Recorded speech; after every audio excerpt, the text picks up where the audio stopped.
දරුණුම සිද්ධියක් ඒක. ඒ කියන්නේ අම්මත් එක්ක ඔඩිෂන් එකට ඇවිල්ලා අද ප්‍රෝග්‍රෑම් එකට එද්දී අම්මා අහිමි වෙලා. වෙලෝනා කඩල්ස් කුමාරිකා හා විටමින් E සාරයෙන් වැඩි ආරක්ෂාවක්. වැඩිම ආදරේ කාටද? අයියටයි තාත්තට. අම්මට? හදලි. අම්මා ආවේ නෑනේ? නෑ. ඇයි ආවේ නැත්තේ? අම්මා මැරුණා. අම්මා මැරුණා. ඇත්තද? ගොඩක් කල්ද පුතේ? එහෙනම් ඉච්චරක මොකද උනේ? heart attack. අනේ ඉතින් ඔයාලට අම්මව මිස්ද ගොඩක්? අම්මා ආදරේද? තාත්තා ඒ පහළුව දෙන්නේ නැහැ.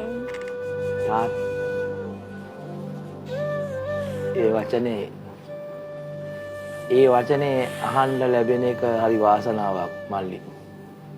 තාත්තේ පාළුව දෙන්නේ නැහැ.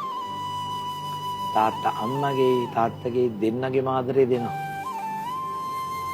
දැන් තමයි මට තේරුනේ මේ තාත්තා ගේයස් කරනවා, අතු ගන්නවා, උයනවා කියපුවම මේ ඒ කියන්නේ තාත්තා කෙනෙකුට ලොකු බරක්. ඒ කියන්නේ අම්මගේ අඩුව පිරිමහන්න තාම චූටි දුවල පුතාලා නෙන්නේ නේ.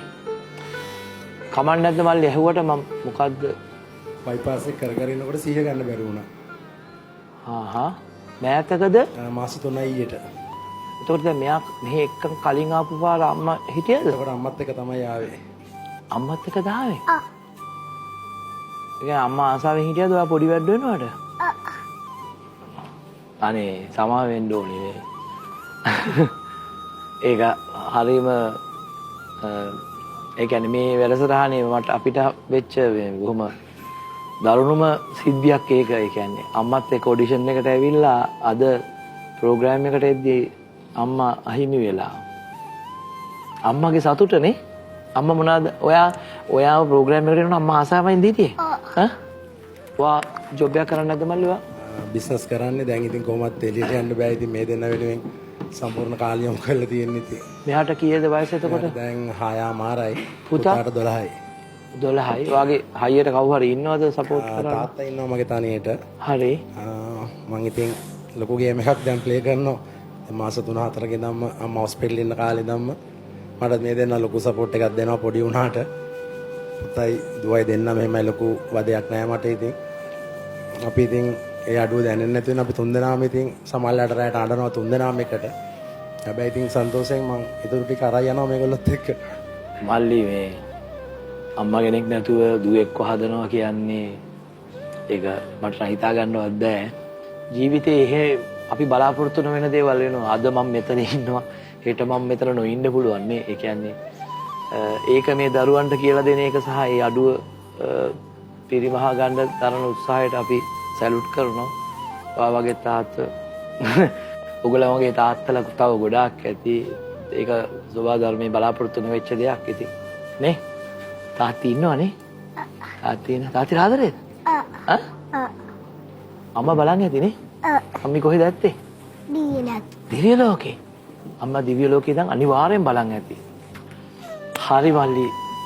ඔයාට ධෛර්ය ශක්තිය ප්‍රාර්ථනා කරනවා. අපි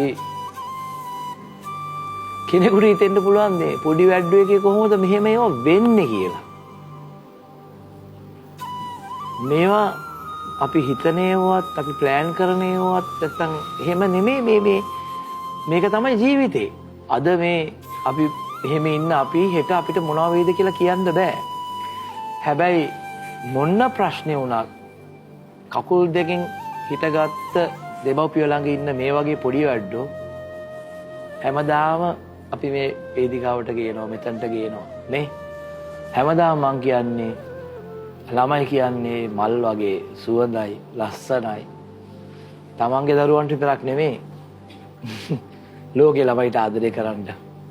ඒක වැඩිහිටිය අපේ වගකීමක්. දරුවන්ට ආදරය කරන්න. පාරේ යනකොට හැම දරුවෙක්ම තමන්ගේ දරුවෙක් කියලා හිතන්න. පරිස්සමින් වාහන පදින්න.